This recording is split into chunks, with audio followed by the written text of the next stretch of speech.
Today's debate will be between two of my personalities, the pirate Straw Hat Grant and Jay. The hat will tell you who is addressing the audience. If the hat is on, then you are hearing from Grant, and if the hat is off, then you are hearing from Jay. The debate topic will be, should we always stick to our morals? Jay will be arguing for there is never a time to shed your morals, and Grant will be arguing for there are times to shed your morals. In this instance, Jay will make his initial argument, so without further ado, I will let Jay start with his 1 minute main argument. There is never a time to shed your morality. When we look at the prisoner's dilemma from game theory, we learn that the majority of people live their lives playing tit for tat.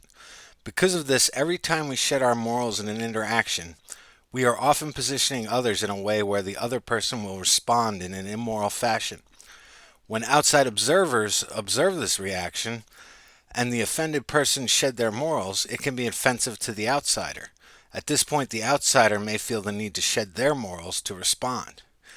Each time that you shed your morality, you become at risk of this domino effect. The only way to minimize the immorality in humanity is if you never deviate from your morality regardless of the circumstances. In other words, an eye for an eye leaves everyone blind. If your morals are correct, then there is no justification for ever violating those morals, because the risk of starting a chain reaction in humanity is just too great. The world is dangerous enough without creating a domino effect that causes massive amounts of immorality in humanity. Now it's time for Grant's 1 minute rebuttal. Not being willing to shed your morals leaves you open to all sorts of problems. For one thing, strict adherence to a moral code is viewed as weakness by abusive people. Saying that you will never violate your morality to an abusive person is the equivalent of saying, hey man, I am offering free shots. Abusive people talk to each other, and suddenly a person who is unwilling to violate their moral code finds themselves the target of every abusive human being on the planet.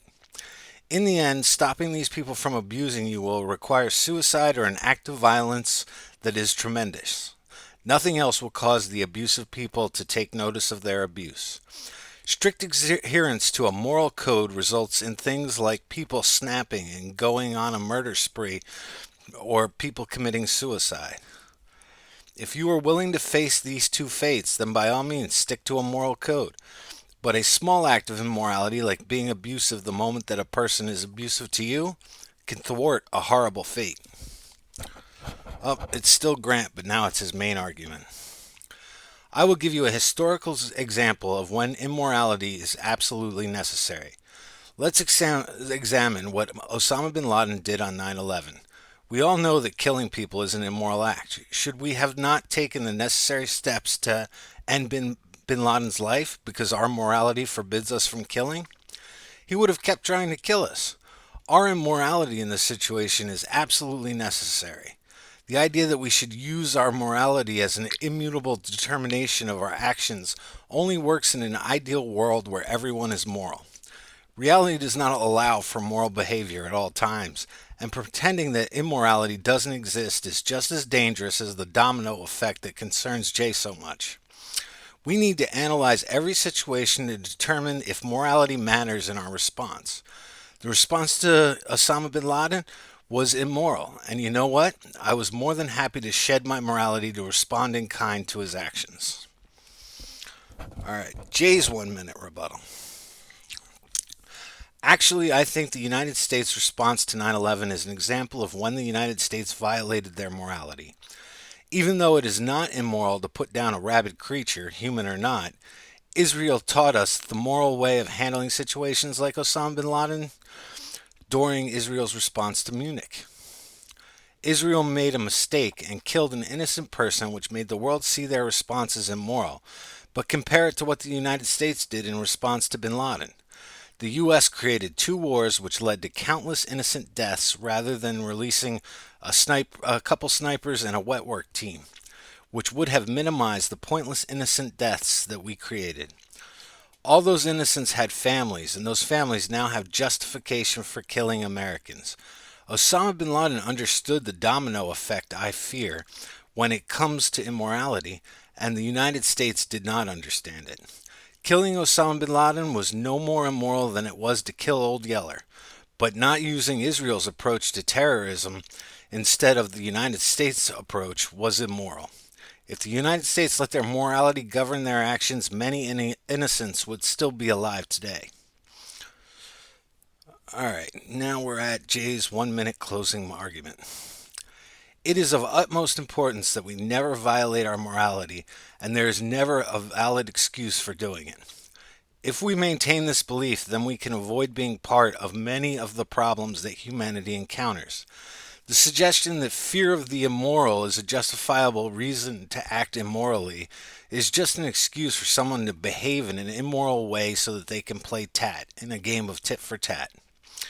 Not only is it wrong to think this way, but removing your morality before playing tat is basically just saying that someone can do whatever they want when offended by someone else. The idea isn't to sink lower than people who anger you. Instead, the idea should be to lead the immoral into morality through example. When you behave as suggested by Grant, you are showing immoral people that immorality doesn't matter and being immoral is a fine way to be. There will never be a reason to justify immorality. Grant's 1 minute closing argument.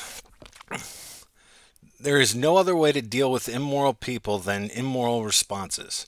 Take prison, for example. Treating people like animals isn't really moral, but if we didn't imprison people, then they would run roughshod on all of us.